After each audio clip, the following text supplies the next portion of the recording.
o Iluminismo Judaico de Baruch de Spinoza, né, lá do século XVII, o qual Heschel acusa como o pai da irrelevância da Bíblia no mundo moderno, né, quando ele elaborou o Tratado Teológico Político, levantando suspeita à religião e à inspiração bíblica, sobretudo quando pôs em questão a qualidade dos textos bíblicos e apontou os profetas como fraudulentos ou pregadores de verdades metafísicas.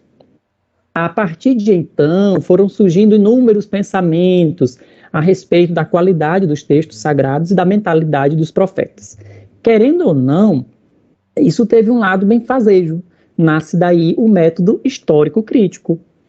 Um dos primeiros críticos a sistematizar a mentalidade dos profetas hebreus foi Jacob Iman Kaplan, né? Em sua obra The Psychology of Prophecy, na Psicologia da Profecia, que é de 1908, onde se afirma que a revelação bíblica nada tem de sobrenatural, ela é inteiramente subjetiva, fruto do espírito criativo dos profetas. Isso fez com que muitos outros o seguissem, sobretudo na primeira metade do século passado.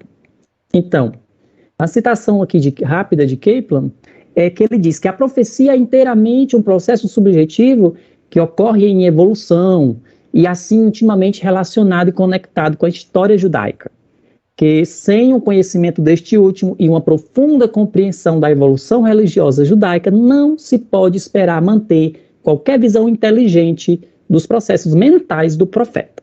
Fecha aspas. Daí a gente começa a ter uma noção da discussão da época, né?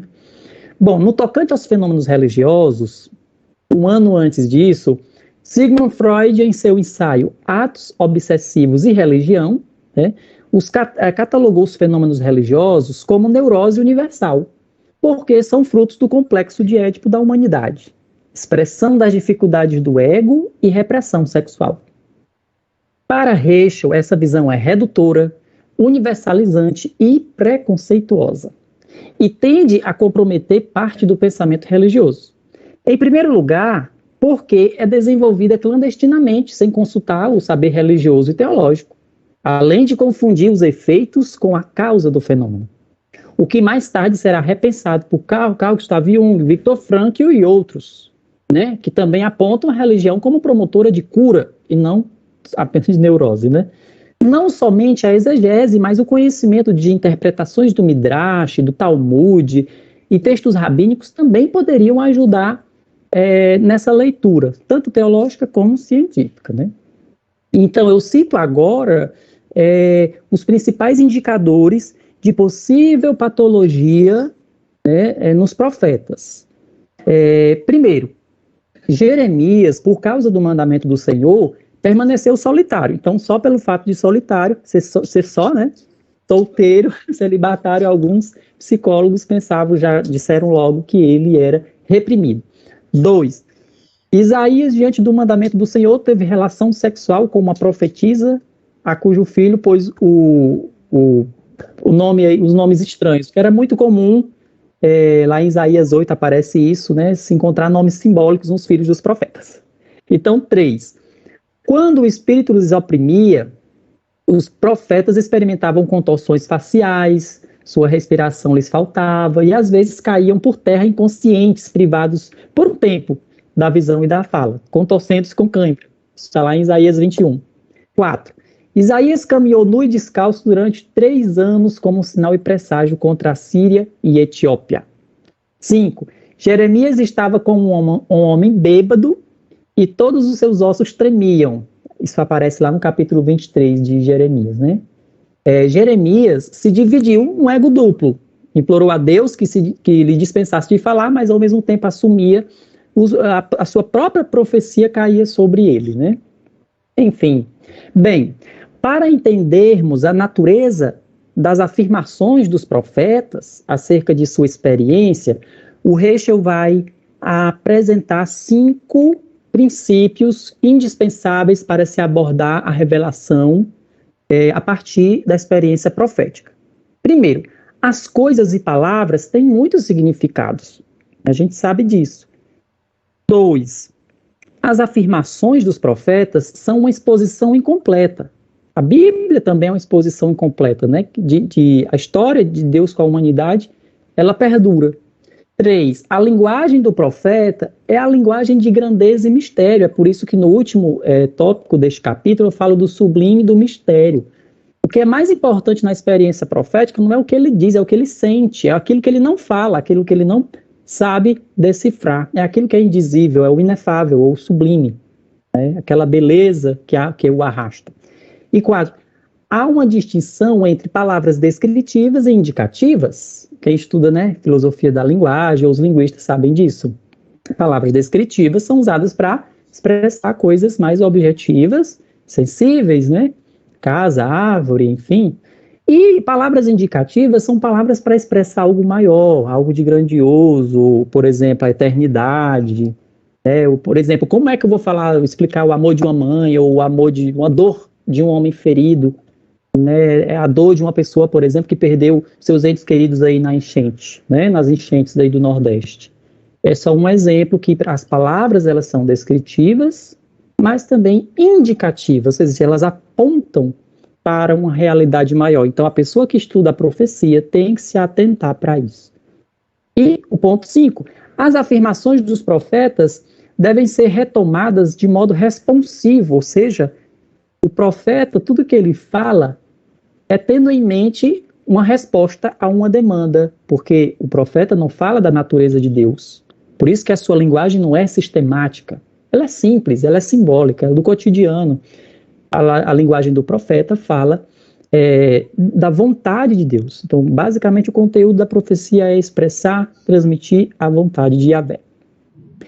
Nesse horizonte, o Thomas, né, da Universidade de Chicago, em seu artigo The Psychological Approach to Prophecy, né, abordagem psicológica da profecia, de 1914, sugere que a experiência profética seja abordada através de um esquema que ele intitulou genético, né, da pessoa do profeta. Isto é, um estudo esquematizado que contemple todas as dimensões do profeta.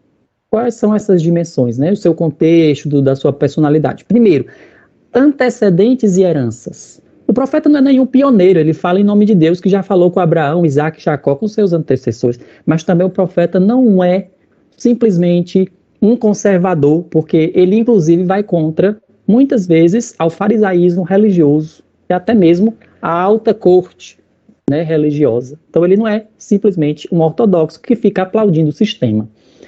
2, meio ambiente, de onde o profeta veio, qual a sua cultura, a sua realidade. É realmente contextualizar, né, o profeta com seu contexto histórico, social, econômico, né, ecológico, como diríamos, né. 3, o temperamento do profeta, e é isso que a novidade do Reisch, ele fala um pouco desse temperamento, dessa emoção, desse sentimento, que a partir de dados registrados na Bíblia, óbvio. A discussão de nosso primeiro capítulo procurou contextualizar o interesse de Heschel pelos profetas e a sua crítica a essa corrente psicanalítica que ele enquadrou no que ele chama de behaviorismo religioso, né? Vem do inglês behavior, comportamento, né? Então, o que é que o Heschel chama de behaviorismo religioso? Onde as ciências comportamentais, levadas pelo espírito racionalista e positivo, chegam às vezes a rejeitar e a ignorar a religião e seus fenômenos. No entanto, eu acredito que o pensamento hescheliano tanto apela por uma reconfiguração desses determinados métodos e conceitos, como também reconhece o papel de uma ciência que se posta com suas devidas competências, delimitações, métodos adequados, que a ciência seja uma observadora do fenômeno e não uma definidora de verdades metafísicas. Não é o papel da ciência dar definições metafísicas. A experiência profética ocorre a partir da revelação do patos divino, ou seja, a partir de uma estrutura sujeito-objeto, da experiência com o amor de Deus que se envolve com questões humanas e temporais, o contrário do Deus dos filósofos estrangeiros. A minha problemática de pesquisa, ela se aprofundará melhor no segundo capítulo, que apresentará a experiência profética, né, propriamente dita, né, e essa experiência com a revelação. Para catalogar a crítica que os profetas foram recebendo, nós poderíamos dizer assim, para não se estender, para não tomar tempo, né, até porque não é esse o motivo aqui agora, mas basicamente o que foram as linhas da psicanálise, quais foram os conceitos, os principais conceitos que foram surgindo a respeito da mentalidade dos profetas, chamando-os de neuróticos ou psicóticos, né? Estáticos, tem aquela célebre passagem de 1 Reis 18, né, de Elias com os profetas de Baal. A gente sabe que aquilo que aconteceu com os profetas de Baal, que gritavam, que se cortavam, que enfim, né, e para chamar a atenção da divindade, isso aí não era comum no ambiente de Israel, até porque há uma passagem do movimento profético para Israel, né, do mundo estrangeiro, para a profecia israelita propriamente dita, que é bem mais sóbria, né? Então, foram surgindo outras críticas de espírito primitivista, que os profetas são autômatos, né? Aquele espírito levado pelo automatismo, é demente, reprimido, cataléptico, louco, epilético, né? E enfim, basta lembrar aqui, por exemplo, de Ezequiel 37, que é aquele vale de ossos secos.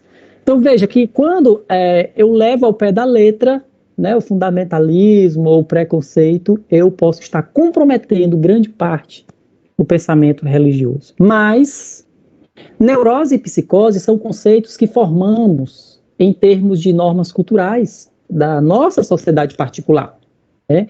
O que pode parecer anormal, estranho aqui aos nossos costumes ocidentais, pode parecer super normal e tranquilo lá na Ásia, lá no Sudeste Asiático, né?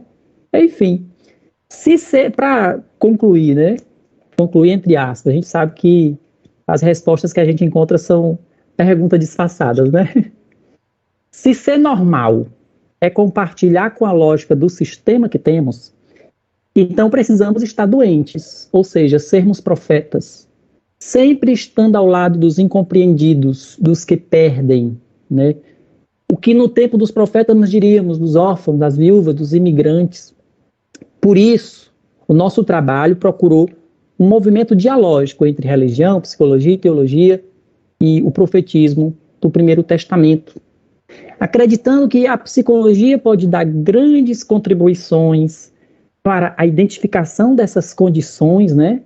Mas também para o apelo dos profetas, porque os profetas tratam questões da alma humana.